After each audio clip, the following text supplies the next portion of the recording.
Bien, buenos días, tardes, noches, según el horario en el que están revisando este video.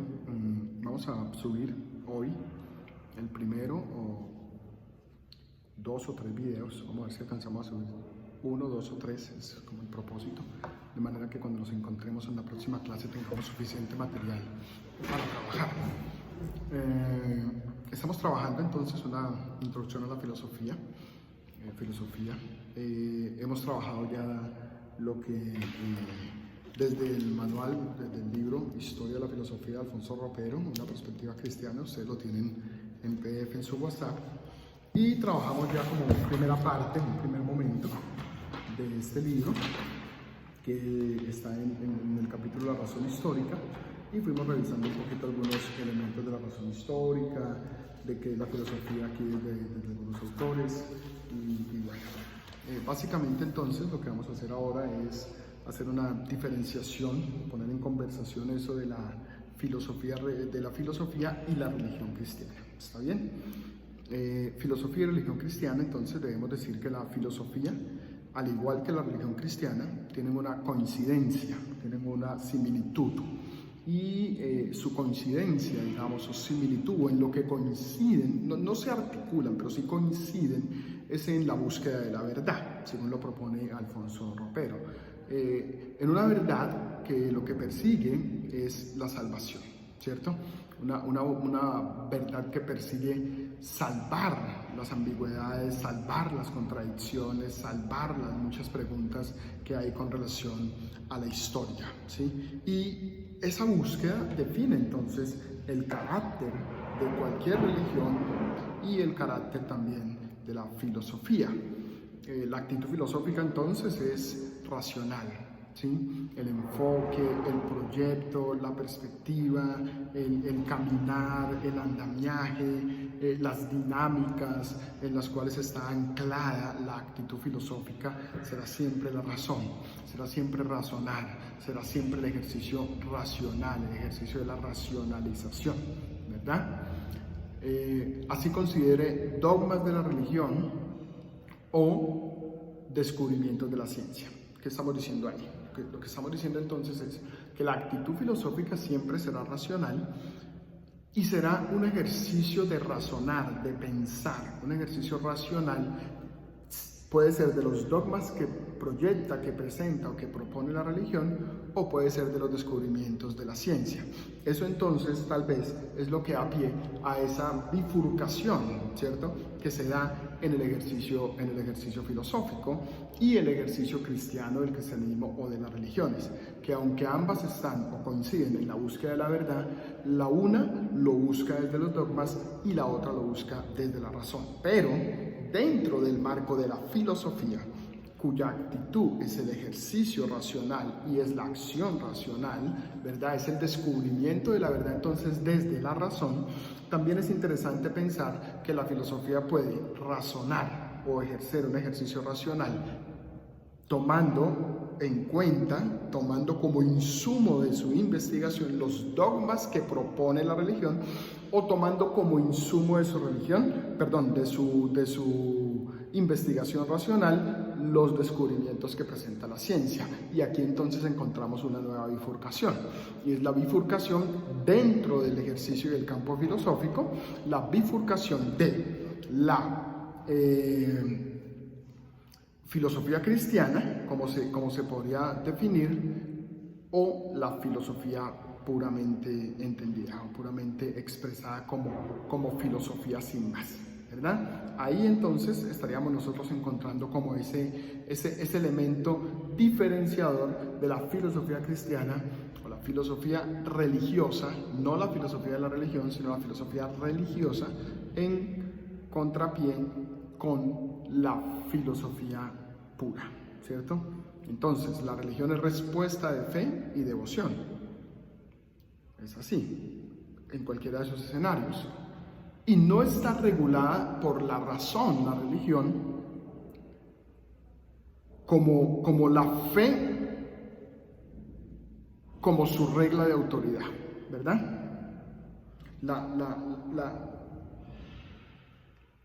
Otra vez, la religión es respuesta de fe y devoción. y está regulada no por la razón, sino por la autoridad o la regla de fe. ¿Sí? Entonces es importante esto. Lo que estamos diciendo es que la religión, entonces, es un ejercicio de devoción y es un ejercicio de fe. Y lo que regula la búsqueda de la religión, lo que regula el acto religioso o la actitud religiosa, es entonces la fe, ¿cierto? La autoridad o la regla de fe, no la razón. Es decir, lo que regula entonces en este caso la religión cristiana y su búsqueda sería lo contenido en el libro santo, inspirado por Dios e infalible, que nosotros conocemos, definimos, entendemos, asumimos y llamamos la Biblia, ¿verdad? Ese sería entonces lo que regula, lo que determina la búsqueda de la religión, ¿cierto? Como respuesta de fe.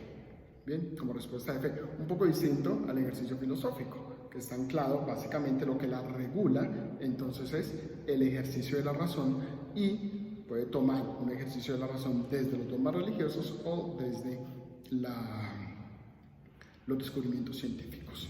Ahora bien, hagamos una pequeña aquí como comparación del hecho filosófico y del hecho religioso, entendido como religión cristiana en este caso.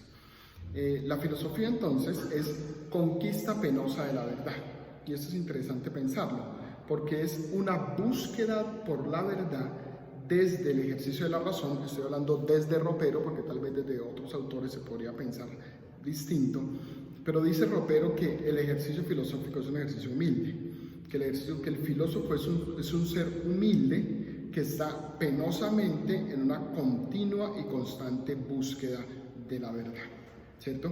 Un poco distinto, muy anclado en la filosofía cristiana. La gran crítica de uno de los primeros filósofos cristianos llamado Agustín de Hipona, y su gran crítica estaba en otra línea. Recuerden que la gran crítica de Agustín de Hipona no era básicamente si la filosofía era humilde, sino que él proponía que el ejercicio filosófico debería ser humilde en el entendido de que debería estar suscrito a la verdad revelada en la Escritura. Pero cuando hablaba de los filósofos de la época, estamos hablando del siglo IV tal vez, después de Cristo, Agustín entonces lo que está planteando es una cosa distinta. Lo que Agustín está planteando es: no, señores, los filósofos por lo general son soberbios, los filósofos son orgullosos, los filósofos, y por su soberbia y por su orgullo, es que los filósofos no desarrollan una búsqueda genuina, sincera y verdadera de la verdad, porque en su soberbia y en su orgullo quieren por sí mismos encontrar la verdad y la salvación. Y ojo que he repetido tanto en la clase anterior como en esta la búsqueda por la salvación, porque vamos a remitirnos a Luz Ferry y ahí vamos a encontrar por qué estamos diciendo esto, sino que son soberbios, son orgullosos, pensando en salvarse a sí mismos desde una perspectiva orgullosa, solamente anclada en la razón. Pero la filosofía cristiana, diría Agustín, es un ejercicio de humildad.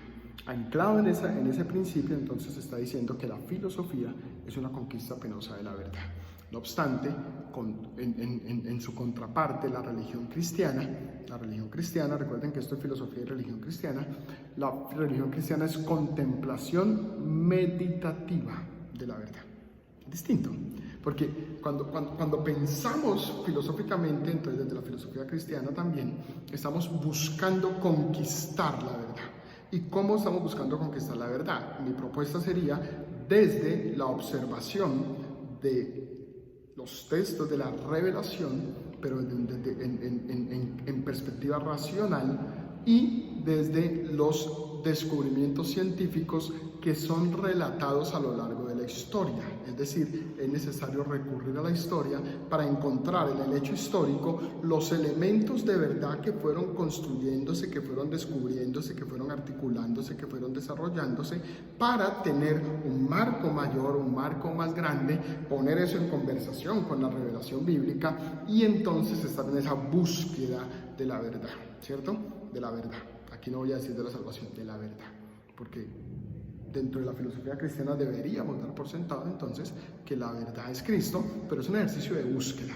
No tanto que evoluciona, pero sí que se descubre, que se devela, que deviene históricamente, ¿cierto?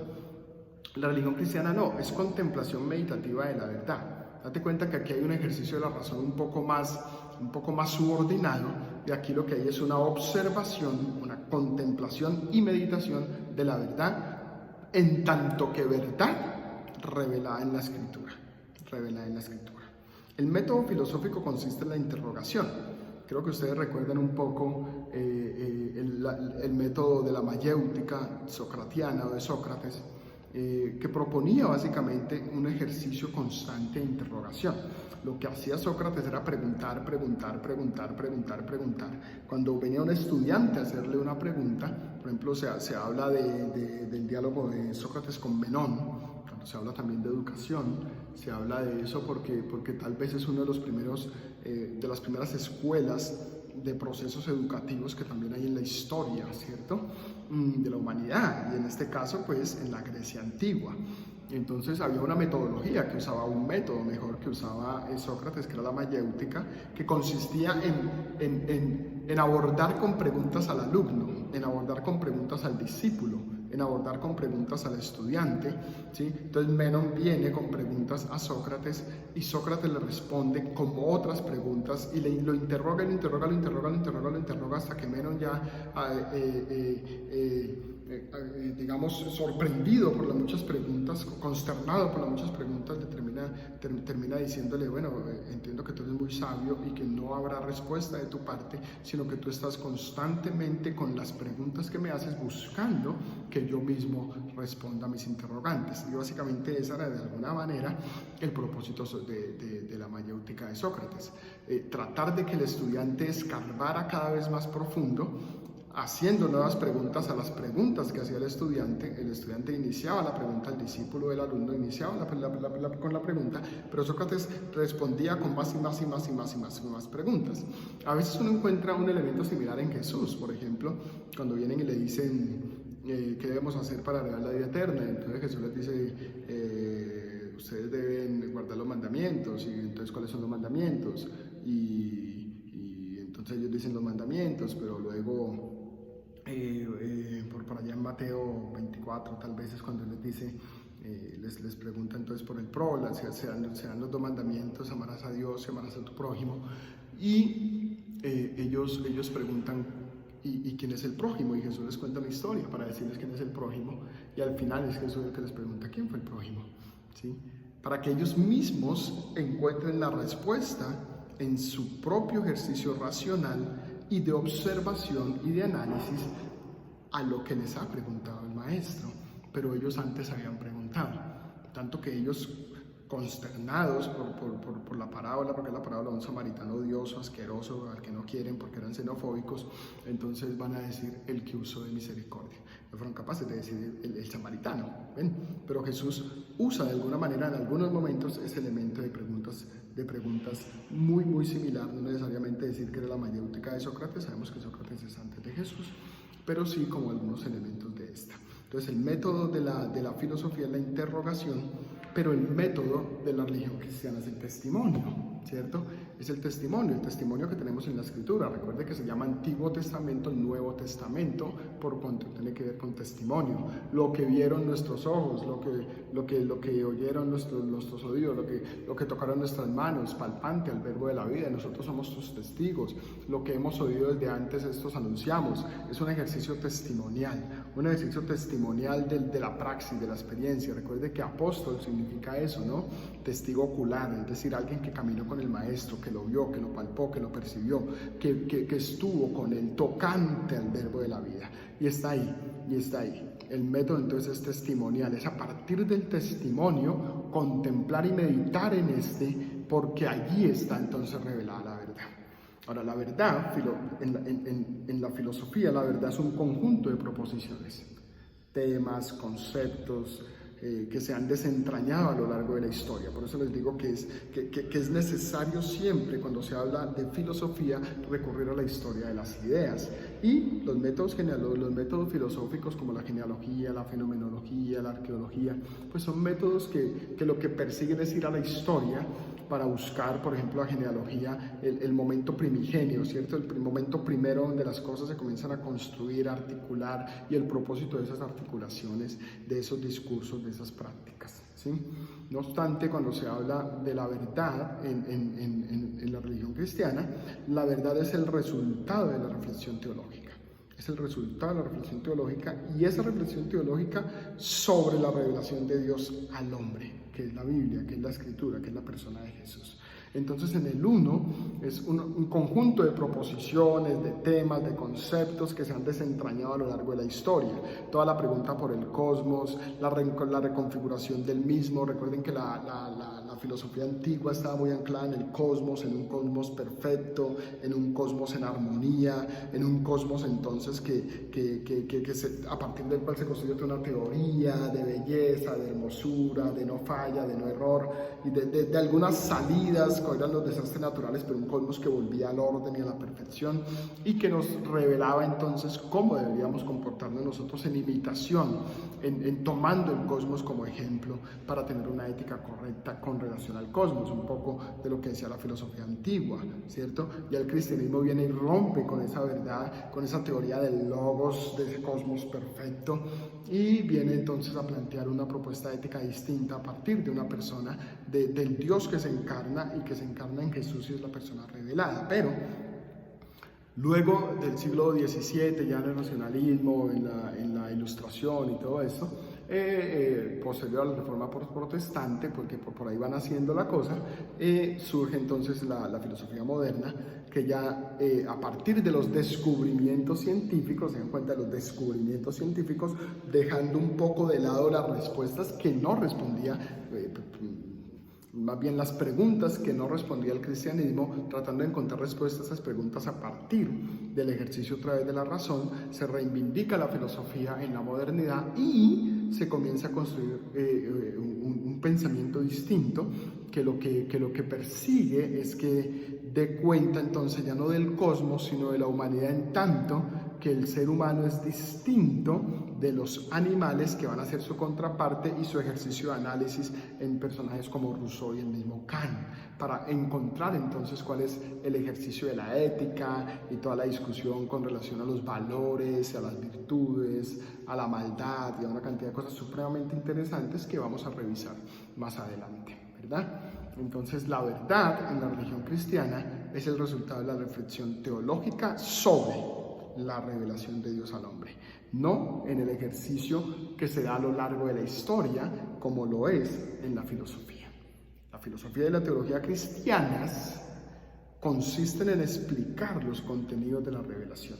Ahora, filosofía y religión cristiana, tanto la filosofía como la teología cristiana, lo que persiguen, lo que buscan, su consistencia, es explicar los contenidos de la revelación, ¿cierto? Mostrando su relevancia actual y su poder transformador. Entonces, tanto la filosofía como la teología cristianas lo que persiguen básicamente es explicar lo que la revelación contiene, explicarlo de manera racional, no solo contemplativa, podríamos decir, ¿sí? Y mostrar que esa revelación es relevante para el hoy, para cada momento de la historia, por ejemplo, y por supuesto, y que es capaz de transformar las vidas, que es capaz de transformar los corazones, que es capaz de transformar a los seres humanos.